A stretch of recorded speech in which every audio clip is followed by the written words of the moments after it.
One of our projects that we're working on right now is the concept of change.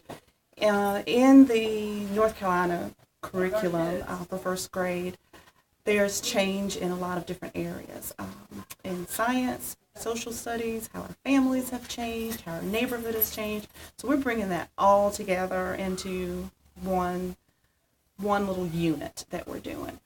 We started off looking at that it's a new year and how seasons change and weather changes.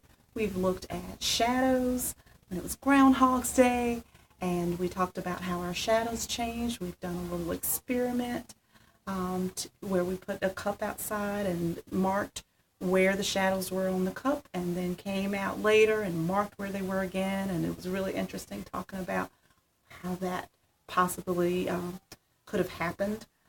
We were talking about day and night and how day changes into night, what causes those changes. So getting into that, we were talking more about the sun and the moon, which are all part of the science curriculum that we have to cover.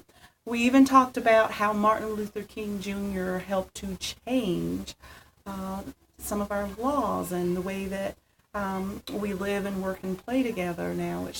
So that if your kids are really interested in sit-ins and things like that, that all was sparked from books that we read about Martin Luther King.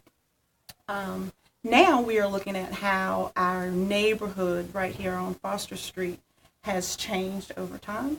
We will continue to look at the buildings in particular, and where we're headed with that is to just to compare how the buildings and how the neighborhood has changed, and we'll have some sort of representation with of that, whether we make a neighborhood out of boxes or something. The kids always have great ideas, so I'm going to see where they go with that.